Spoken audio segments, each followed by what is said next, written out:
हे पीप, কেমন আছো তোমরা? दोस्तों, आज हम एक ऐसे अर्बन लेजेंड के बारे में बात करने वाले हैं जो कि 2009 के बाद से बेहद प्रचलित हुआ और लोगों के नज़रों में आया। मैं बात कर रहा हूँ द स्लेंडर मैन के बारे में। द स्लेंडर मैन पे 2018 में एक मूवी भी बनी थी जिसे क्रिटिक और ऑडियंस द्वारा बहुत ही ख़राब रिव्यूज़ मिले थे। इसलिए आज मैं इस वीडियो में द स्लेंडर मैन मूवी की एक शॉर्ट समरी देते हुए इससे जुड़े रियल इंसिडेंट्स एंड इसके ओरिजिन के ऊपर बात करूंगा।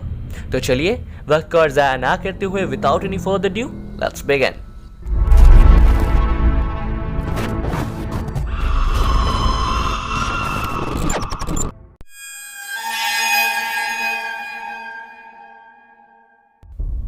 Now the slender man movie की कहानी 4 लड़कियों के इर्द गिर्द घूमती है, वैरन, हैली, चोली एंड कैथी। एक दिन ये चारों दोस्त किसी एक फ्रेंड के घर नाइट आउट का प्लान करते हैं। नाइट आउट के दौरान उन्हें इंटरनेट से स्लेंडर मैन के बारे में पता चलता है जो उन्हें काफ़ी इंटरेस्टिंग लगता है। इसलिए ये चारों स्लेंडर मैन के बारे में और जानने के लिए और डिटेल्स में सर्च करने लगते हैं। नाउ सर्च करते करते ये लोग एक पर्टिकुलर वेबसाइट पे पहुंच जाते हैं जहां उन्हें उस वेबसाइट के कमेंट बॉक्स में एक कमेंट मिलता है जिसमें लिखा था कि हम स्लेंडर मैन को कैसे बुला सकते हैं। ये लोग उस कमेंट को फॉलो करते हुए एक वीडियो में पहुंच जाते हैं जहां ये बताया जाता है कि उन्हें 3 बार बेल्स के बजने की आवाज़ सुनाई देगी, जिसके दौरान उन्हें अपनी आंखें बंद रखनी है और 3 बार बेल्स के बजने के बाद उन्हें स्लेंडर मैन का इन्विटेशन अपने आप मिल जाएगा। नाउ ये चारों उस इंस्ट्रक्शन को फॉलो करते हुए 3 बार बेल्स के बजने की आवाज़ सुनते हैं, बट उसके बाद उनके साथ कुछ नहीं होता। बट इनके सोने के बाद रात को चारों को एक साथ ही स्लेंडर मैन का डरावना सपना आता है जिससे ये लोग बहुत ही घबरा जाते हैं। After that next day morning ये चारों फ्रेंड्स अपने कॉलेज के तरफ से वर्ल्ड वॉर में शहीद हुए लोगों की सिमेट्री अर्थात ग्रेवयार्ड को विजिट करने जाते हैं उसकी हिस्टोरिक इंपॉर्टेंस जानने के लिए। बट आगे इस विजिट के कुछ दिनों बाद ही सबको पता चलता है कि कैथी गायब हो चुकी है एंड उसे लास्ट उस वर्ल्ड वॉर वाले सिमेट्री के सामने ही देखा गया था। आफ्टर दिस वॉरेन, चोली और हेली स्लेंडर मैन पे आगे और रिसर्च करने लगते हैं क्योंकि उन्हें लगता है कि स्लेंडर मैन ने ही शायद कैथी को गायब किया होगा। रिसर्च करते हुए उन्हें पता चलता है कि स्लेंडर मैन को कोई चीज़ वापस मांगने के बदले उन्हें उनकी सबसे प्यारी चीज़ स्लेंडर मैन को देनी होगी। इसलिए ये तीनों जंगल में जाकर अपनी अपनी एक इम्पॉर्टेंट चीज़ लेते हैं और आंखों में पट्टी बांधकर स्लेंडर मैन को वहाँ बुलाते हैं ताकि वो उससे कैथी को वापस मांग सके। बट इसी बीच चोली अपनी आंखों की पट्टी उतार देती है और उसे स्लेंडर मैन दिखता है जिससे वो बहुत डर जाती है और डर के मारे अनकॉन्शियस हो जाती है। नाउ वॉरेन एंड हेली चोली को वहाँ से घर ले जाते हैं, जिसके बाद चोली मेंटली अनस्टेबल हो जाती है और घर में खुद को लॉक कर लेती है। बट स्टिल चोली को हर जगह स्लेंडर मैन दिखने लगा था, इसलिए वो सुसाइड करने की भी कोशिश करती है। Now after all this Warren और हैली के बीच में झगड़ा हो जाता है क्योंकि हैली इस मैटर में अब और नहीं पढ़ना चाहती थी और वापस से अपना नॉर्मल लाइफ जीना चाहती थी। बट वैरन अभी भी इस पे रिसर्च कर आगे कैथी के बारे में और ढूंढना चाहती थी। नाउ आगे मूवी में स्लेंडर मैन इन दोनों पे ही अटैक करता है एंड हम देखते हैं कि पूरी मूवी में स्लेंडर मैन मेनली पहले लोगों के दिमाग से खेलता है ताकि वो उन्हें मेंटली अनस्टेबल कर सके, so after that he can easily attack on them. Now आगे इन सब के बीच वैरन हैली की बहन लीजी को ये सारी बातें बता देती है जिससे लीजी भी स्लेंडर मैन के बारे में सर्च करती है और मेंटली अनस्टेबल हो जाती है। लीजी की उम्र बहुत छोटी थी इसलिए वो इन सब चीज़ों को सहन नहीं कर पाती और उसे हॉस्पिटल में एडमिट करना पड़ता है। नाउ हैली को पता चलता है कि उसकी बहन की इस हालत की जिम्मेदार वैरन है जिसने छोटी लीजी को ये सब बताया। हैली गुस्से में वैरन को ढूंढते हुए उसके घर जाती है जहाँ वो देखती है कि वैरन अपने विंडो से कूद के सुसाइड करने की कोशिश कर रही थी। हैली वैरन को ऐसा करने से रोकने की कोशिश करती है बट तभी हम व्यूअर्स देखते हैं कि विंडो से स्लेंडर मैन वैरन को खींच कर अपने साथ ले जाता है। नाउ हैली जानती थी कि अब उसकी बहन की बारी है एंड उसकी बहन की जान भी अब खतरे में है। नाउ इसलिए हैली फिर से जंगल में जाती है और स्लेंडर मैन को पुकारती है और उसे डील करती है कि वो हैली को ले जाए और उसके बदले उसकी बहन लीजी को छोड़ दे।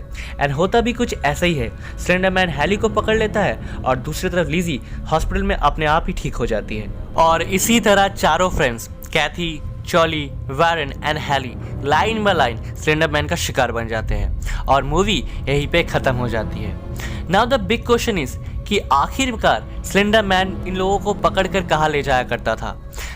इसका आंसर हमें मूवी के लास्ट सीन में मिला था, जब स्लेंडर मैन हैली को पेड़ के डैनियों से जकड़ लेता है और हम व्यूअर्स देखते हैं कि हैली एक पेड़ में तब्दील हो जाती है। विच मीन्स स्लेंडर मैन जितने भी इंसानों को पकड़ कर ले गया था वो भी सब के सब पेड़ में तब्दील हो गए होंगे। नाउ ये तो थी इस मूवी की स्टोरी। चलिए अब जानते हैं कि स्लेंडर मैन आखिर है कौन, ये आया कहाँ से है और ये लोगों के बीच इतना प्रचलित कैसे हुआ।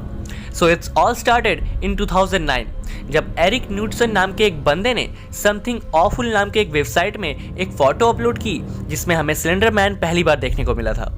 उस वेबसाइट में ऐसे ही पिक्चर्स अपलोड किए जाते थे कंपटीशन के लिए, and since Eric is the part of this website, उसने एक नॉर्मल फोटो को एडिट कर उसमें एक हॉरिफाई कैरेक्टर ऐड कर दिया जिसका नाम उसने स्लेंडर मैन रखा। ये पिक्चर इतनी ज़्यादा रियल लगी लोगों को कि रातों रात ये वायरल हो गया और उसके कई सारे मीम्स भी बनने लगे। And here is the point कि इसके इतने फैलने की वजह से लोग इस स्लेंडर मैन कैरेक्टर को सच मानने लगे। फिर भी स्टिल कई सारे लोग ये जानते थे कि स्लेंडर मैन सिर्फ एक फिक्शनल कैरेक्टर है, रियल नहीं। बट 2014 में एक ऐसा इंसिडेंट हुआ जिसने लोगों का ध्यान इस कैरेक्टर की तरफ और आकर्षित किया। सो ये बात है विस्कॉन्सिन 2014 में मंथ की, जब दो 12 साल की लड़कियां मॉर्गन गीजर एंड एनिसा वियरन ने मिलकर अपनी एक फ्रेंड पेटॉन लुटनियर को 19 टाइम्स नाइफ से स्टैब करके उसे ब्रूटली मारने की कोशिश की। पेटॉन को तो डॉक्टर्स ने कई सारी सर्जरियां करके बचा लिया, बट पुलिस ने जब मॉर्गन और एरिसा से पूछताछ की तो उन्होंने बताया कि ये सब उन्होंने स्लेंडर मैन के कहने पर किया था और वो अगर ऐसा नहीं करते तो स्लेंडर मैन उन्हें ही मार डालता। आफ्टर दिस स्टेटमेंट कोर्ट द्वारा मॉर्गन और एनिसा को गिल्टी करार दिया गया, एंड सिंस वो लोग तब नाबालिग थे इसलिए उन्हें मेंटल असाइलम भेज दिया गया। इस घटना के बाद यूएस में और भी नाबालिग लड़कियों के ऐसे ही क्राइम्स की बातें सामने आने लगी।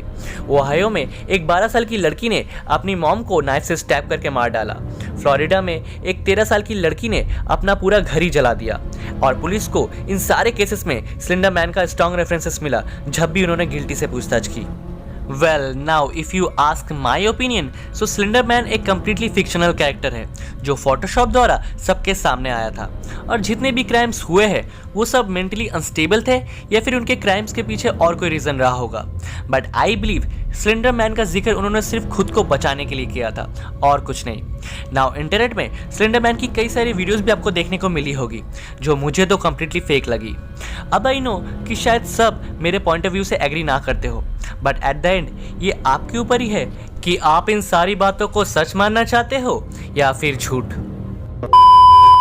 सो दैट्स इट फ्रेंड्स, आज के लिए बस इतना ही। सो अगर आपको ये वीडियो जरा से भी पसंद आई हो तो इसे लाइक और अपने दोस्तों के संग शेयर जरूर करें। एंड अगर आप मेरी आवाज़ पहली बार सुन रहे हो और इस चैनल पे नए हो तो नीचे इस लाल वाले बटन को क्लिक करके हमारे चैनल को सब्सक्राइब कर दे और पास में उस घंटे को भी बजा दे ताकि इस चैनल से ऐसे ही रेगुलर वीडियोस आपको मिलते रहे। So don't forget to subscribe, क्योंकि सब्सक्राइब करने में पैसे नहीं लगते। सो कर दो प्लीज़, वरना माता रानी पाप लगाएगी।